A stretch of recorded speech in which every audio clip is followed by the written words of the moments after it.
हाँ जी बेटा, 12th class, welcome again जी। तो यार लास्ट टाइम हमने स्टार्ट किया था बोर्स एटॉमिक मॉडल, है ना। क्या चल रहा था? Bohr's atomic model for hydrogen at hydrogen like atom. ठीक है, अपनी स्टडी चल रही थी, ज़्यादा टाइम नहीं वेस्ट करते। जहाँ पे हमने एंड किया था वहीं से हम क्या करने जा रहे हैं, स्टार्ट करने जा रहे हैं। तो यार हाइड्रोजन और हाइड्रोजन लाइक एटम्स के लिए हमने स्टडी करनी शुरू की थी। हमने क्या कैलकुलेट किया था? सबसे पहले एक इक्वेशन निकाली थी कि जी सेंट्रीपिटल फोर्स कौन प्रोवाइड करेगा? Electrostatic force of attraction. यहां से हमने centripetal force mv² by r equal to k q1 z था, q2 e था, डिवाइडेड बाय r का स्क्वायर। ठीक है जी, ये कट गया था एक आर। यहां से हमने बनाया था mv² equal to k z e² by r। ये अपनी भाई फर्स्ट इक्वेशन थी। ठीक है जी, थोड़ा इतना तो लिखना पड़ेगा ना। उसके बाद हमने बोला था कि यार एंगुलर मोमेंटम क्वांटाइज रहता है, यानी कि mvr equal to nh by 2 pi. ये अपनी सेकंड थी। यहां से हमने थर्ड बनाई थी। थर्ड का यूज और फर्स्ट का यूज करते हुए आर निकाल लिया था और उसके बाद हमने वी कैलकुलेट कर ली थी। ठीक है जी, अगर मैं आर की बात करूं तो हमने ओवरऑल आर जो फाइनली निकाला था दैट वाज 0.529, है ना। क्या था ये? n² bye Z. आंसर किस में? एंगस्ट्रॉम में था। ठीक है, 0.529 n² डिवाइडेड बाय जेड। बाकी कैलकुलेट देख लेना, यही होगा। ओके, तो एक हमने आर कैलकुलेट कर लिया था। दूसरा हमने कैलकुलेट किया था यार किसकी एक्सप्रेशन? स्पीड की। ये क्या थी यार? c by 137 z by n था, शायद यही था। तो ये वेलोसिटी निकल गई थी c by 137 z divided by n आ गया था। ओके जी, तो ये दो एक्सप्रेशन अपने पास आ गई थी। एक हमने बोला था टाइम पीरियड, फ्रीक्वेंसी, तीसरी और फिर फाइनली एनर्जी वाली बात करनी है। तो ठीक है, ये कल तक हुआ था अपना, कंटिन्यूटी में लेकर आते हैं बात को। अगली बात लिख लेना, चौथे नंबर पर क्या कैलकुलेट करना है बेटा? Time period. ठीक है, फोर्थ नंबर पर हमने क्या कैलकुलेट कर लेना है? Time period. कल वाली कंटिन्यूटी है बेटा। ठीक है, लेक्चर लंबा हो जाना था क्योंकि एनर्जी वाले में टाइम लगना है, इसलिए हमने कल वहीं क्लोज कर दिया था। यहां तक अपना हो गया था। पहले नंबर पे radius, radius directly proportional to n²। जैसे जैसे n बढ़ता जाएगा r बढ़ता जाएगा, n आपका वही principal quantum number. Okay, v inversely proportional to n। जैसे जैसे बढ़ते जाओगे ऑर्बिट में ऊपर, स्पीड क्या होती जाती है? इलेक्ट्रॉन्स की कम होती जाती है। ओके जी, तीसरे नंबर पर हमें क्या कैलकुलेट कर लेना चाहिए? Time period. या टाइम पीरियड आ गया तो फ्रीक्वेंसी भी आ ही जाएगी। ओके, अब देखो यार, अगर इलेक्ट्रॉन घूम रहे हैं अपने ऑर्बिट में, ये न्यूक्लियस है, उसके आसपास इलेक्ट्रॉन घूम रहे हैं, तो उनकी कुछ ना कुछ स्पीड भी है। अब वेलोसिटी यानी स्पीड इक्वल टू क्या होता है? Distance by time taken. अगर ये आर रेडियस के ऑर्बिट में है तो एक चक्कर काटेगा तो कितना डिस्टेंस कवर करेगा? 2 पाई आर। टाइम पीरियड कितना होगा? t। तो यहां से बेटा जी t is equal to 2 pi R divided by v आ जाएगा। ठीक है, t is equal to 2 pi R divided by v आ जाएगा। ठीक है जी, अब ध्यान से सुनना, यहां से t इज इक्वल टू, चल 2 पाई तो कांस्टेंट है। अब जो r है, r अपने पास क्या पड़ा हुआ है? 0.529 अगर मैं हाइड्रोजन की बात कर दूं, हाइड्रोजन के लिए कर लेते हैं चलो, तो जेड क्या बन जाएगा, 1 हो जाएगा। तो इसकी जगह क्या पुट कर सकता हूं, 0.529 n स्क्वायर, ठीक है, 0.529 n स्क्वायर 10⁻⁻10। जेड हमने क्या कर दिया, 1 ले लिया बेटा हाइड्रोजन एटम के लिए। और अगर मैं यहां पे लिख दूं v, तो v की जगह क्या आ जाएगा, c/137, c divided by 137, z by n, z तो मैंने 1 ही कर दिया, n ऊपर चले जाएगा, ठीक है जी। तो यहां से यार t किसके प्रोपोर्शनल आ गया, t इक्वल टू आ गया 2 पाई, ये 0.529, ठीक है, नीचे क्या आ जाएगा, c आ जाएगा, साथ में क्या आ जाएगा 137 इंटू क्या लिख दिया, 2 पाई 0.529 इंटू यहां से क्या आ जाएगा 10⁻⁻10, 137 ऊपर था भाई, तो 137 तो ऊपर ही रहेगा, ध्यान से सुनना, 2 पाई 0.529 10⁻⁻10 137 n स्क्वायर क्या हो गया, n का क्यूब हो गया। फिर से वही बात, ये सारा का सारा कांस्टेंट है, तो मैं कहूंगा t प्रोपोर्शनल टू क्या है, n क्यूब है, nu inversely proportional to n cube है।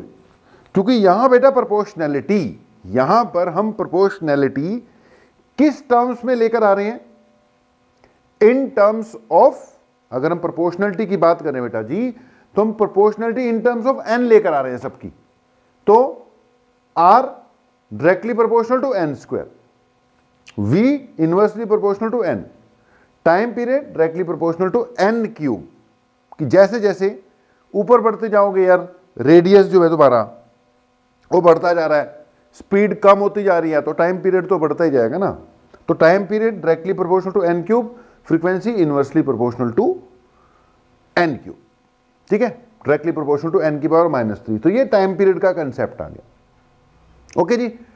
अब बेटा अगर इन एक्सप्रेशन को यूज करो, देखो यहां पे v निकल सकता है, यहां से r निकल सकता है। तो अगर मैं करके नहीं दिखा रहा, डायरेक्ट बता रहा हूं, अगर मैं यहां पर जो इससे पहले वो बड़ी वाली एक्सप्रेशन नहीं निकाली थी r की, या यहां से r निकालकर उसमें पुट कर दो, यहां से r निकालो और उसमें पुट कर दो और फिर v की वैल्यू पुट कर दो, तो आप देखोगे कि जो t जो है ना, अगर मैं r के टर्म्स में देखूं तो आप इजीली कैलकुलेट कर सकते हो। ये पता नहीं आप समझ पा रहे हो कि नहीं, 1 मिनट के पॉज ले लो, ये बात अपनी खत्म हो गई।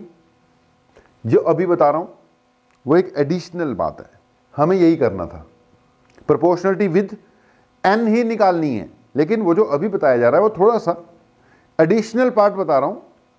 मैं कह रहा हूं कि अगर मैं यहां से r निकालूं, मतलब ये कांस्टेंट वाला नहीं, n के टर्म्स में नहीं, यहां से r निकालूं और उसमें पुट करूं, तो r आ जाएगा टाइम पीरियड के एक्सप्रेशन में, एक r तो आया हुआ है, ठीक है, या यहां से v की value in terms of r इसमें क्या कर दूं, पुट कर। बेटा यार ये भी मतलब कैलकुलेट किया जा सकता है कि t प्रोपोर्शनल टू r के टर्म्स देखोगे तो r की पावर 3/2 आएगा। जैसे वो सैटेलाइट्स का जब पढ़ते हो ना आप, तो जब भी यार सैटेलाइट्स घूमेंगी तो उनका भी time period directly proportional to r की पावर 3/2 आएगा। जब यहां पर न्यूक्लियस है, न्यूक्लियस के आसपास इलेक्ट्रॉन घूम रहे हैं, तो अगर r के साथ कंपैरिजन करोगे टाइम पीरियड का, तो प्रोपोर्शनलिटी r के साथ तो क्या बनती है, प्रोपोर्शनल टू 3⁻²2 वाली, यानी t square directly proportional to cube. एक Kepler's third law of planetary motion आपने पढ़ा होगा, तो वो हर जगह फॉलो होता है बेटा। जब भी कोई सेंटर में कोई अट्रैक्शन वाला ऑब्जेक्ट होगा तो उसके आसपास कोई चीज घूम रही होगी, सन के आसपास अर्थ घूम रही है तो अर्थ का time period directly proportional to r⁵ है। न्यूक्लियस के आसपास अगर इलेक्ट्रॉन घूम रहे तो उनका टाइम पीरियड अगर r के साथ देखोगे तो प्रोपोर्शनल टू 3/2 आएगा। लेकिन यहां पे खैर उसकी हमें जरूरत नहीं है, इसलिए मैंने पूरा बताया भी नहीं है, हमें यही करना था, n के साथ प्रोपोर्शनलिटी देखनी है। अब अगली बात, फोर्थ बात, एनर्जी। ये अपने आप में अलग ही क्या बन जाएगा बेटा, टॉपिक बन जाएगा। तो एक तो हमने किसी भी ऑर्बिट में इलेक्ट्रॉन है उसके रेडियस की क्या कैलकुलेट करने की कोशिश की, एक्सप्रेशन हमें याद भी हो जाएगा, 0.529 n²/z एंगस्ट्रॉम। ठीक है नहीं। दूसरे नंबर पर हमने क्या याद करने की कोशिश की कि जी स्पीड का फार्मूला क्या होता है, वो भी चलो निकाला, शॉर्ट में कर दिया, हमें याद है। तीसरे नंबर पर टाइम पीरियड का। अब चौथी बात है energy. Fourth thing is energy भी कैलकुलेट कर लेते हैं यार। एनर्जी इन एन ऑर्बिट, ध्यान देना बेटा, ये न्यूक्लियस, उसके आसपास ये है भैया अपने ऑर्बिट में एक इलेक्ट्रॉन, ऑर्बिट का रेडियस r।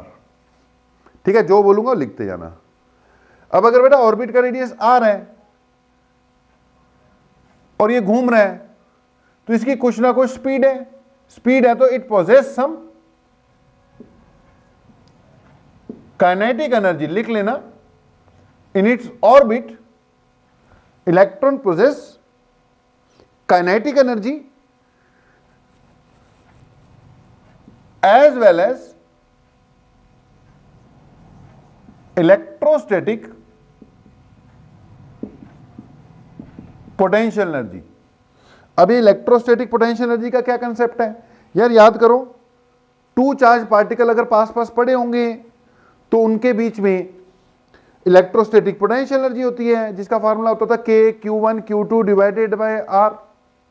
ठीक है, पॉजिटिव भी हो सकती है, नेगेटिव भी हो सकती है, साइन का ध्यान रखना होता है। तो यार क्योंकि इलेक्ट्रॉन घूम रहा है तो इसके पास दोनों एनर्जी हो सकती है, काइनेटिक भी और पोटेंशियल भी। अब जो काइनेटिक एनर्जी है वो तो सिंपली क्या आएगी, हाफ mv², स्पीड है उसकी, हाफ mv², स्पीड का फार्मूला हमें पता ही है। लेकिन इसको थोड़ा और इजीली फाइंड कर लेते हैं, हम बोल देंगे कि फ्रॉम इक्वेशन 1, अपने पास कल वाली की इक्वेशन 1 पड़ी हुई है, ये क्या कहती है, half mv² is equal to kZe²/r है ना, kZe²/r। अब यार इधर मैं हाफ लगा दूं तो इधर भी हाफ लगा दूंगा, ये हाफ mv² हो जाएगा। तो फ्रॉम इक्वेशन 1 जो काइनेटिक एनर्जी है जो कि हाफ mv² है वो क्या आ जाएगी, हाफ kZe²/r, यानी काइनेटिक एनर्जी तो मिल गई, हाफ kZe²/r। ध्यान देना।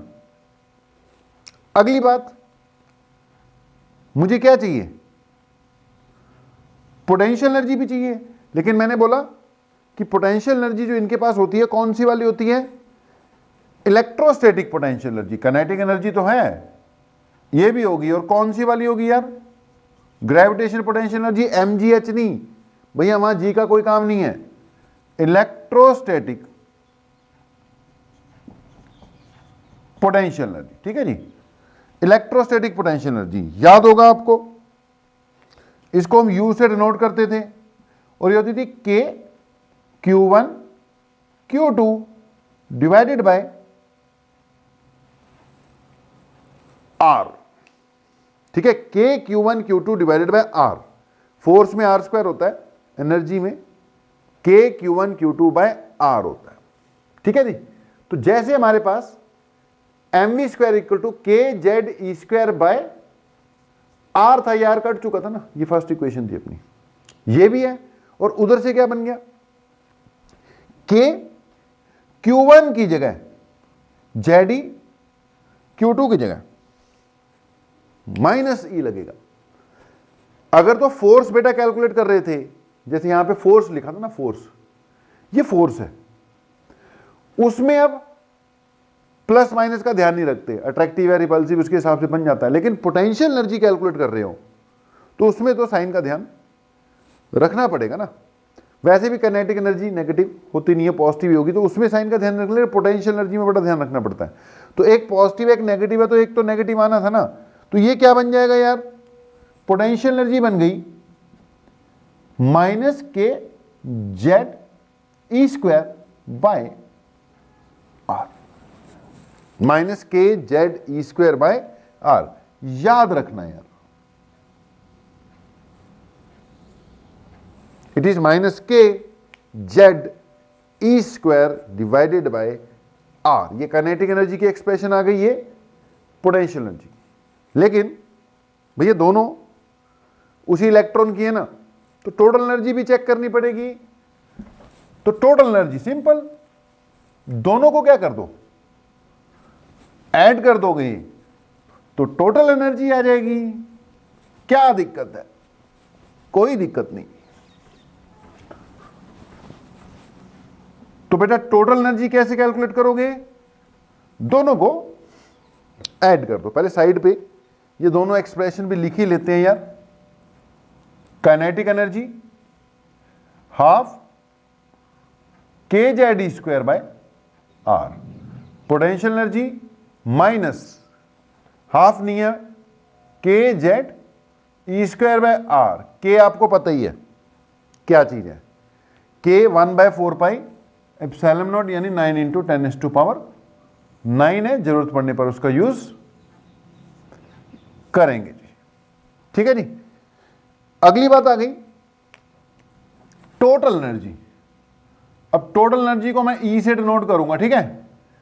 ई इक्वल टू क्या आ गया, दोनों को ऐड कर दे यार। जब दोनों को ऐड करोगे तो आपको दिख ही रहा है के Z E square by are, k Z E square by r common है। तो जब मैं k Z E square by r common निकाल लूंगा तो ब्रैकेट में क्या बचेगा चेक कर लो। इसका बच रहा है हाफ और दूसरे वाले का -1। आधे में से एक गया तो आधा बचेगा, लेकिन नेगेटिव वाला तो -12 K Z E square by are. ये आ गई जी टोटल एनर्जी, ठीक है जी। तो टोटल एनर्जी का फार्मूला क्या हुआ, -12 K Z E square by are. याद होना चाहिए। अब दो बातें हैं यहां पर खास। पहली कि टोटल एनर्जी नेगेटिव आ गई। भैया टोटल एनर्जी नेगेटिव का मतलब बाउंड स्टेट है, इलेक्ट्रॉन न्यूक्लियस के साथ बंधा हुआ है, उसके पास नेट एनर्जी नेगेटिव है। नेट एनर्जी नेगेटिव मतलब उसको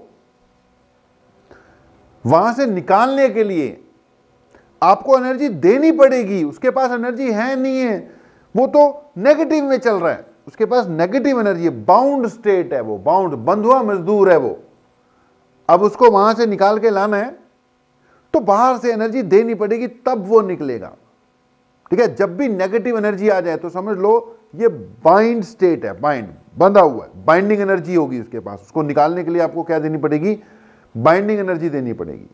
सैटेलाइट्स की एनर्जी भी नेगेटिव आती थी, वो भी बाउंड स्टेट है, उनकी भी नेट एनर्जी क्या आ जाती थी, नेगेटिव। तो पहली बात मैंने बोला कि जो टोटल एनर्जी है वो नेगेटिव है। Negative means it is in bound state, वो बाउंड स्टेट में है। ओके, दूसरी बात, ये जो तीनों रिजल्ट है ना यार, के ई, पी ई और ई, इनको आपस में कंपेयर कर लो। कंपेयर करते हो तो बड़ी सिमिलर से रिजल्ट है। इन पे क्वेश्चन बड़ा आ जाता है कि जी काइनेटिक एनर्जी और टोटल एनर्जी चेक कर लो, एक्सप्रेशन सेम है, बस माइनस का फर्क है। और जो ये पोटेंशियल एनर्जी है उसमें हाफ नहीं लगा हुआ, यानी ये दोनों एनर्जीज मैग्नीट्यूड में पोटेंशियल एनर्जी की आधी है। तो कई बार क्वेश्चन डायरेक्ट से आ जाते हैं, डायरेक्ट क्वेश्चन आएगा, वो बोलेगा कि जी अगर काइनेटिक एनर्जी 2 इलेक्ट्रॉन वोल्ट है, मान लो वैसे एग्जांपल, तो बताओ पोटेंशियल एनर्जी कितनी होगी। अब बेटा ये 2 है ना, तो पोटेंशियल इसकी डबल है, देख इस पे आधा लगा हुआ, इस पे नहीं लगा हुआ, तो पोटेंशियल एनर्जी इसकी डबल वाली एनर्जी है। तो अगर वो कहता है काइनेटिक एनर्जी 2 है तो पोटेंशियल एनर्जी क्या होगी, 4 होगी, सीधा साफ, कोई कैलकुलेशन करने की जरूरत नहीं है। तो पोटेंशियल एनर्जी कितनी होगी, 4 इलेक्ट्रॉन वोल्ट। लेकिन साइन कैसा लगेगा, नेगेटिव, क्योंकि पॉजिटिव लगा दिया, वो भी आपका आंसर गलत मान लिया जाएगा। अब अगर वो कहता है टोटल एनर्जी कितनी है, तो जितनी काइनेटिक एनर्जी है यार उतनी ही टोटल एनर्जी है ना मैग्नीट्यूड में, तो टोटल एनर्जी कितनी आएगी, 2 ही इलेक्ट्रॉन वोल्ट आएगी, लेकिन साइन कैसा आएगा, नेगेटिव। तो ये छोटा सा क्वेश्चन भी आ जाता है कई बार, उसने काइनेटिक एनर्जी दी होती है, कहता पोटेंशियल एनर्जी बता, पोटेंशियल दी होगी, कहेगा काइनेटिक एनर्जी बता। तो इसमें कैलकुलेशन की जरूरत नहीं है, डायरेक्ट ही आ जाना है, तो इसलिए मैंने आमने सामने ये भी लिखे। अब इसी एक्सप्रेशन को दूसरे फॉर्म में भी लिखा जा सकता है। अपने पास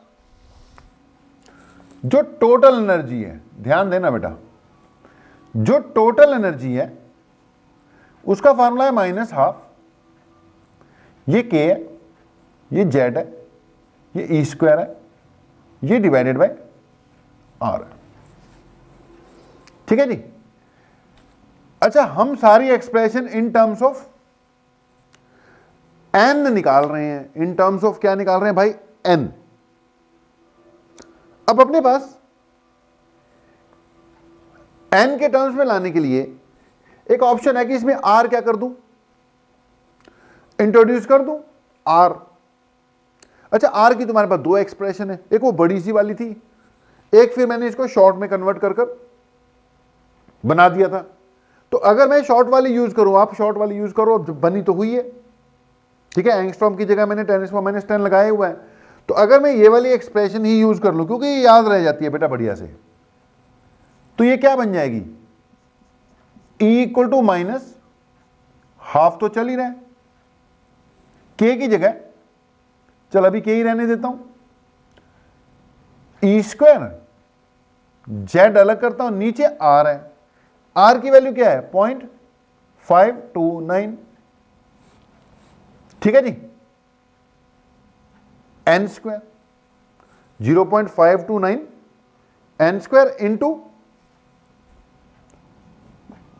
10⁻10 भी है, और ये जो जेड है ऊपर चले जाएगा, यानी ई की वैल्यू माइनस के की वैल्यू क्या होती है 9 इंटू 10⁻9, नीचे 2 है, 0.529 है, इंटू 10⁻10 है, ठीक है जी, ऊपर एक ई स्क्वायर भी है, साथ में क्या आ जाएगा जेड स्क्वायर बाय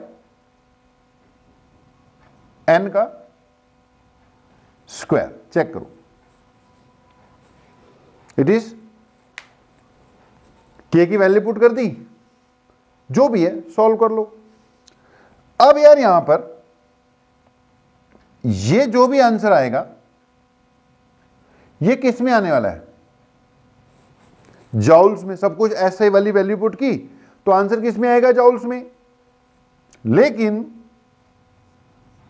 अगर मैं इसको ई से डिवाइड कर दूं, ये जो भी वैल्यू आई है इसको ई से क्या कर दूं, डिवाइड कर दूं, तो आंसर इलेक्ट्रॉन वोल्ट में आ जाएगा। देख, इलेक्ट्रॉन वोल्ट से जॉल में जाना हो तो ई से मल्टीप्लाई करते हैं, जॉल से इलेक्ट्रॉन वोल्ट में आना हो तो ई से डिवाइड करते हैं। तो अगर मैं इसको ई से डिवाइड कर दूं तो ये बन जाएगा 9 इंटू 10⁻9, ये ई बचेगा क्योंकि ई से मैंने डिवाइड कर दिया, ये 2 into 0.529 into 10⁻⁻10 Z square by n square. Answer किस में आ जाएगा? Answer will be in electron volt. ठीक है जी। अब अगर इसको मैं सॉल्व कर लूं, पूरी की पूरी वैल्यू को क्या कर दूं, सॉल्व कर दो, सब तो कांस्टेंट है, तो ये वैल्यू जो आने वाली है it will come out to be minus, minus तो है ही ना, 13.6 Z square by n square आना ही था। आंसर किस लिए, किस में, इलेक्ट्रॉन वोल्ट में। तो यार जो मेरी तरफ से एक्सप्रेशन रिकमेंडेड है एनर्जी की, वो तो यही है, आपने ये वाली रटनी है, -13.6 divided by n square into Z square, साथ में क्या, इलेक्ट्रॉन वोल्ट। रिजल्ट बेटा फिर किस में आएगा, इलेक्ट्रॉन वोल्ट में ही आएगा। तो हमारी तरफ से जो एनर्जी की एक्सप्रेशन याद करनी है भाई, वो कौन सी याद करनी है, -13.6 बाय एन स्क्वायर। ठीक है, साथ में क्या आएगा, जेड स्क्वायर। आंसर किस में सीधा, इलेक्ट्रॉन वोल्ट में। अगर हाइड्रोजन एटम की बात करते हैं तो it will be -13.6 divided by n square, Z1 हो जाएगा। आंसर किस में, इलेक्ट्रॉन वोल्ट में। तो भैया हमारी तरफ से तो यही एक्सप्रेशन चलेगी, -13.6 बाय एन स्क्वायर। आंसर किस में सीधा, इलेक्ट्रॉन वोल्ट में। हां, कभी कभी इसको दूसरे फॉर्म में भी अब पूछा जा सकता है, जैसे अपने पास टोटल एनर्जी की एक्सप्रेशन ये है ना यार, हाफ के Z E square by r वाली। अब याद करो, आर की एक बड़ी सी एक्सप्रेशन थी 0.529 एन स्क्वायर बाय जेड बनने से पहले, इसकी एक बड़ी सी क्या थी, एक्सप्रेशन थी, जिसमें हमने 0.529 में अभी कन्वर्ट नहीं किया था। तो यार यहां पे आर तो है ही है, वो वाली वैल्यू पुट कर दो, उससे ई की भी वो बड़ी वाली एक्सप्रेशन भी आ जाएगी। देख, मैंने तुम्हें आर की वो बड़ी वाली एक्सप्रेशन भी लिखवाई है, वी की बड़ी वाली एक्सप्रेशन भी लिखवाई है, लेकिन बाद में शॉर्ट कर दिया ना, यूज करने के लिए तो यही है। ऐसी वो जो बड़ी वाली एक्सप्रेशन आपके पास अब है तो है ही है, अगर वो आर की वैल्यू यहां पे पुट करते हो और कटिंग वगैरह करते हो तो एनर्जी की एक्सप्रेशन भी आ जाएगी ना फुल फ्लेज्ड। तो वो जो एक्सप्रेशन आएगी दैट विल बी -2 पाई, ठीक है, स्क्वायर एम के स्क्वायर, मतलब बड़ी सी एक्सप्रेशन आ जाएगी। सॉल्व कर लेना, जेड स्क्वायर आएगा, ई की पावर क्या आ जाएगी, 4 आ जाएगी, नीचे क्या आ जाएगा, एन स्क्वायर तो आना ही आना है। अब चेक करना, एन स्क्वायर के साथ क्या आ जाएगा, एच स्क्वायर आ जाएगा, बात तो वही है। ये आएगा E equal to -2 pi square, m आएगा, के आएगा, E की पावर 4 आएगी, एच स्क्वायर आएगा, इंटू साथ में क्या आना है, Z square by n square. अब ये जॉल्स में आएगा, अगर इस एक्सप्रेशन को याद कर लो तो बहुत बढ़िया बात है, लेकिन ज्यादा टेंशन लेने की जरूरत नहीं है। हाँ यार, बनानी तो कम से कम आनी चाहिए। तो 3 बड़ी वाली एक्सप्रेशन भी है, एक आर की है वो बड़ी सी, एक वी की है, एक ई की भी बन जाती है ऐसे, ठीक है, ये जॉल्स में है। अगर इसको ई से डिवाइड करोगे, ई से डिवाइड कर दोगे, ई क्यूब बच जाएगा, इसको सॉल्व करोगे तो -13.6 फिर से आ जाएगा, लेकिन आपने डायरेक्ट याद रख लिया -13.6। तो अपने पास भाई एनर्जी का फार्मूला क्या आ गया, -13.6 divided by n square, electron volt for hydrogen atom. Okay, बात अपनी थोड़ी एंड की ओर बढ़ते हुए, तो फाइनली अपने पास वो टाइम पीरियड फ्रीक्वेंसी वाली एक्सप्रेशन है ना, उसकी ज्यादा हम टेंशन नहीं लेते हैं। हाँ, ये 3 एक्सप्रेशन है ना, स्पीड वाली, रेडियस वाली, और एनर्जी वाली, ये बहुत चलती है भाई, न्यूमेरिकल्स में भी बहुत चलेगी, वैसे भी बहुत चलेगी। तो सबसे बढ़िया एक्सप्रेशन जो सबसे ज्यादा यूज होगी है जो अभी आई है ना लास्ट, एनर्जी वाली है यार। तो इसकी भी बात करते हैं। याद रखना है, याद शॉर्ट में बना बना कर दे रहा हूं, रिजल्ट्स बहुत ज्यादा काम आएंगे। न्यूमेरिकल्स इस पे बेस्ड करो यार, बहुत काम आएंगे मैंने बोला। तो इस पे बेस्ड न्यूमेरिकल्स भी करने हैं।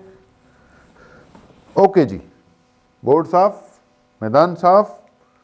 बात क्या है अपने पास, R equal to 0.529 n square by Z. Answer किसमें, एंगस्ट्रॉम में। हाइड्रोजन के लिए 0.529 angstrom. Velocity equal to c by 137 Z by n metre per second ही रहेगा। ठीक है जी, हाइड्रोजन के लिए जेड हमने क्या कर दिया 1। और total energy in nth orbit कितनी भाई, -13.6 बाय n स्क्वायर। हाइड्रोजन के लिए जेड हमने क्या कर दिया 1 कर दिया। तो ये हाइड्रोजन एटम की बात चल रही है। हाइड्रोजन लाइक करोगे तो जेड भी आएंगे जहां जहां आने हैं। हाइड्रोजन की बात करोगे तो बस जेड इक्वल टू हमने क्या कर दिया 1 कर दिया। अब ध्यान से सुनना, नोट करने वाली बात, अगर मैं सबसे पहले ऑर्बिट में हूं, सबसे नीचे ग्राउंड लेवल जिसको बोलते हैं, ठीक है, सबसे नीचे वाला जो ऑर्बिट है बेटा, जिसमें n इक्वल टू क्या लिया जाता है 1 लिया जाता है, इसको क्या कहते हैं ग्राउंड लेवल। हाइड्रोजन का ग्राउंड लेवल, हाइड्रोजन की बात कर रहा हूं। तो यार ग्राउंड लेवल में अगर मैं हूं तो n1 पुट करूंगा, n1 पुट करूंगा तो एनर्जी कितनी आएगी -13.6 इलेक्ट्रॉन वोल्ट।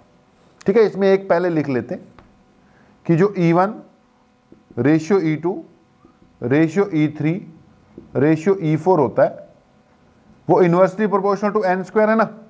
तो क्या आएगा 1:1/4, क्योंकि 4 गुना कम हो जाएगी, 1/9 1/16।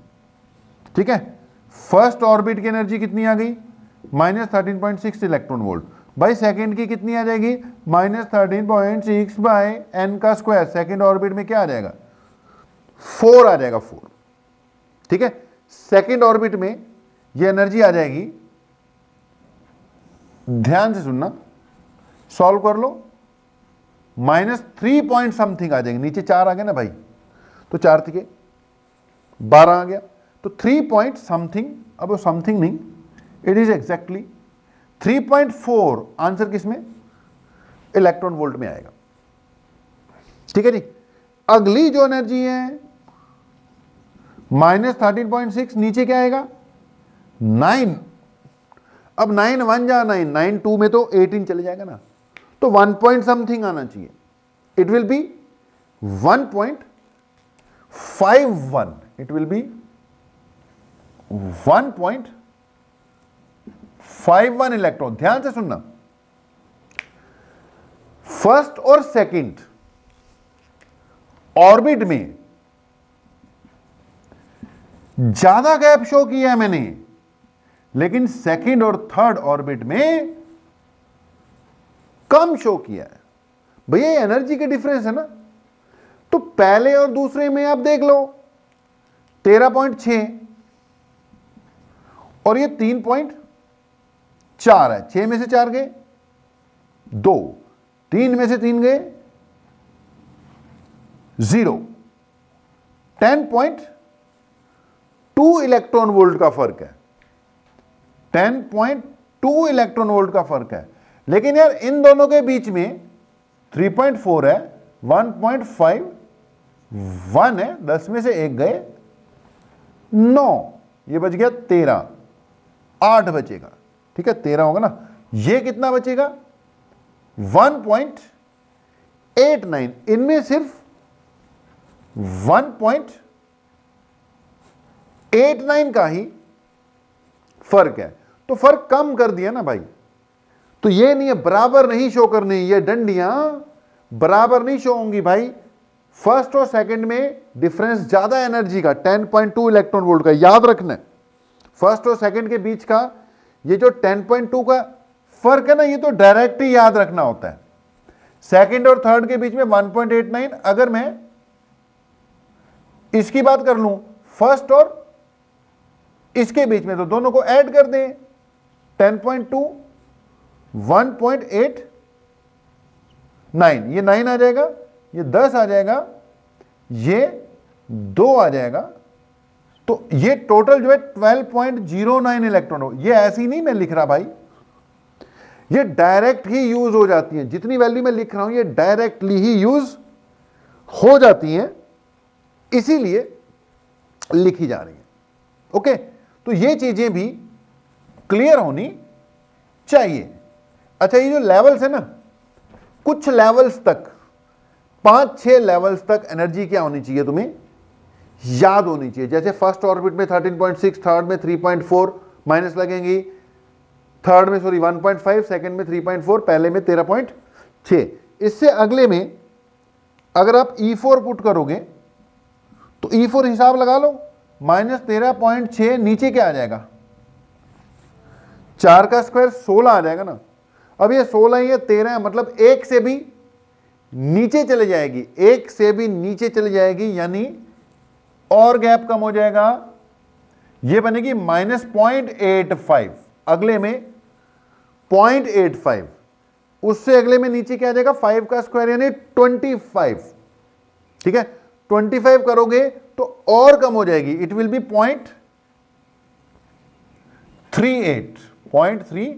ये पहला ऑर्बिट, दूसरा, तीसरा यार, चौथा, नहीं पहला, दूजा, तीजा, चौथा, 5 तक तुमने याद करनी है भाई। ठीक है, 5वें में गैप और कम, ठीक है, 5वें में गैप और कम है, 5 तक तो याद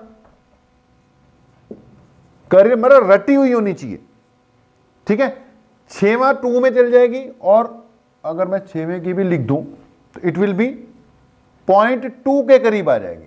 ठीक है ना, 0.28 के करीब आ जाएगी। सब आंसर किस में है भाई, electron volt, electron volt, electron volt, electron volt में।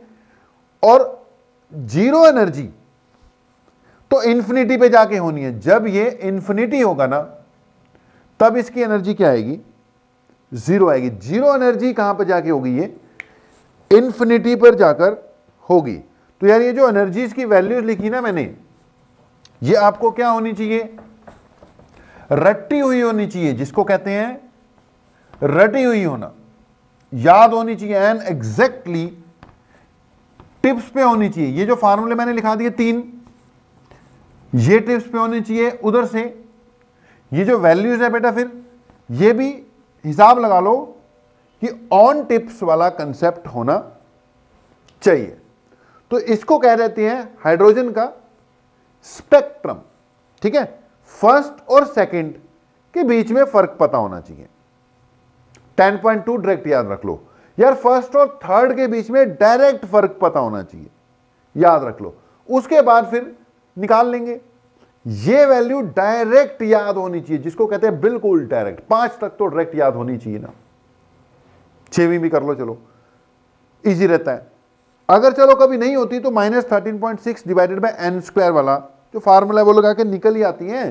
तो ये स्पेक्ट्रम जो है बेटा, तो बेटा यार ये जो एनर्जीज हैं ये आपको याद करनी पड़ेंगी। मतलब डायरेक्ट याद होंगी तो बहुत फायदा होगा। न्यूमेरिकल्स ही हैं बेटा इस पे बेस्ड, कुछ नहीं, न्यूमेरिकल्स ही हैं। 3 फार्मूले हैं, एक R वाला, एक V वाला और एक एनर्जी वाला। ठीक है, एनर्जी वाला कौन सा, -13.6 divided by n square electron volt. Hydrogen के लिए Z हमने क्या कर दिया है, 1 कर दिया हुआ है। तो ये बात क्लियर होनी चाहिए, फर्स्ट और सेकंड के बीच में गैप ज्यादा होगा, उसके बाद गैप कम होगा, कम होगा, और कम होगा, और कम होगा, और कम होगा। ये कम होता जाएगा। ठीक है, ये गैप कम होता जाएगा बेटा जी, ओके, जीरो एनर्जी कहां पर होगी, वो इंफिनिटी पे होगी, यानी ये जो जाते हैं ना एनर्जी लेवल्स कहां तक जाएंगे, इंफिनिटी तक जाएंगे। ये फर्स्ट लेवल है जिसको हम ग्राउंड लेवल भी बोलेंगे, ये दूसरा लेवल, ये तीसरा n=3 वाला, ये n=4 वाला, 5 वाला, 6 वाला, 7 वाला। एनर्जीज इनकी टिप्स पे होनी चाहिए, टिप्स पे वैसी रटी हुई होनी चाहिए। 0, -13.6, 3.4, 1.51, 0.85। अच्छा, इसको ये 0.37 और 38 के बीच में रहती है, कहीं कहीं 0.37 भी लिखा होता है, कहीं कहीं 0.38 भी लिखा होता है, दोनों चल जाएंगी, ठीक है। ऊपर वाली 0.28 हो गई। तो ये एनर्जी रटी हुई होनी चाहिए बेटा। फर्स्ट और सेकंड के बीच का गैप डायरेक्ट याद होना चाहिए 10.2 इलेक्ट्रॉन वोल्ट। फर्स्ट और थर्ड के बीच का गैप डायरेक्ट याद होना चाहिए 12 कितना लिखा था, 09 इलेक्ट्रॉन वोल्ट। ये डायरेक्ट याद होने चाहिए। कई क्वेश्चन वैसे यार बिना कैलकुलेशन की, बच्चे बाकी जो हैं वो कैलकुलेशन करते रहेंगे, अगर आपको ये चीजें याद है ना बिना कैलकुलेशन के ही निकल जाएंगे। ओके, कई बार ऐसे क्वेश्चन आते हैं कि यार फर्स्ट लेवल से सेकंड लेवल जाने में कितनी एनर्जी लगेगी, तो भाई कितनी लगेगी, 10.2 इलेक्ट्रॉन वोल्ट लगेगी। कभी आ जाता है कि सेकंड लेवल से फर्स्ट लेवल पे आया कितनी एनर्जी रिलीज करेगा, भाई कितनी करेगा, 10.2 इलेक्ट्रॉन वोल्ट करेगा। कभी आ जाएगा क्वेश्चन सेकंड लेवल से फर्स्ट लेवल पर आ गया कितनी वेवलेंथ रिलीज करेगा, तो आपको एनर्जी तो पता ही है, ठीक है। वेवलेंथ कहां से निकाल लोगे, वही 12375 divided by energy in electron volt, यहां से निकाल लोगे। मतलब इस टाइप के क्वेश्चन खूब आएंगे, खूब आएंगे। उनको आप डायरेक्ट भी कर सकते हो अगर वैल्यूज याद है। अच्छा, एक और बात, फर्स्ट लेवल तो ग्राउंड लेवल हो गया, कभी कभी सेकंड लेवल को हम फर्स्ट एक्साइटेड लेवल भी कहते हैं, और इसको सेकंड एक्साइटेड लेवल भी कहते हैं, एंड सो ऑन। तो अगर क्वेश्चन आ जाए तो कंफ्यूज मत होना भाई। वो कहता है कि सेकंड एक्साइटेड लेवल से ग्राउंड लेवल पर आ गया, भैया सेकंड का मतलब 2 नहीं है, अब यहां पर सेकंड एक्साइटेड लेवल से आया, मतलब थर्ड से फर्स्ट पे आ गया, वेवलेंथ निकालनी है, तो थर्ड और फर्स्ट के बीच का एनर्जी बैंड गैप तुम्हें पता है 12.09, वेवलेंथ कैलकुलेट करनी है तो यहां से आ जाएगी, ठीक है जी। अब यार आज की बात को यहीं पर क्या करेंगे, हम क्लोज करेंगे। नो डाउट आज का लेक्चर भी छोटा ही होगा। अब भाई पिछले और आज वाले को मिला देंगे तो 1.5 घंटे से ऊपर निकल जाएगा, लेकिन 1.5 घंटे का एक लेक्चर नहीं रख सकते हम। हमने दोनों को 40-45 मिनट का कर दिया, आराम से इनको देखते रहना। मेन बेटा इन पे न्यूमेरिकल्स वाला टास्क है, मेन टास्क जो अपना है इन पे बेस, दैट इज न्यूमेरिकल्स। तो न्यूमेरिकल्स की जितनी भी आपको असाइनमेंट्स मिली हुई हैं, मतलब आपकी जो असाइनमेंट में जितने भी क्वेश्चंस मिले हुए हैं, उनको भाई सबको खींचना पड़ेगा, क्योंकि क्वेश्चंस होंगे तब इस चैप्टर को करने का बेनिफिट है। इनमें से आने एग्जाम में क्या है, न्यूमेरिकली है। ओके, अभी कुछ बातें हाइड्रोजन का जो स्पेक्ट्रम है, ये जो हम पढ़ रहे हैं bourse theory of hydrogen atom, इसमें अभी कुछ बातें रहती हैं यार। एक हमने स्पेक्ट्रल सीरीज डिस्कस करना है, दूसरा एक और स्पेशल फार्मूला आएगा वेवलेंथ कैलकुलेट करने वाला, रिडबर्ग कांस्टेंट वाला, आपने पढ़ा होगा केमिस्ट्री में, और कुछ 2-4 बातें हो रहे हैं। तो 30 से 40 मिनट का काम अभी और बाकी है, लेकिन उसको फिर वही बात, आप इसके न्यूमेरिकल निपटाओ, वो हम नेक्स्ट लेक्चर में लेकर आएंगे बातें। हो सकेगा तो साथ में कुछ क्या करवा देंगे, न्यूमेरिकल्स करवा देंगे, नहीं तो अगर वो लेक्चर 30 या 35 या 40 मिनट का ही बनता है तो भी कोई दिक्कत नहीं है, आराम से अपना काम बढ़िया से चल रहा है। ओके, तो अब तक के लिए इतना ही। न्यूमेरिकल आपको करने पड़ेंगे, करो लाइव क्लास में, जो ऑफलाइन क्लास लगती है उसमें जो भी डाउट्स वगैरह होंगे वो आपको बताएंगे, तो करके आओ न्यूमेरिकल्स।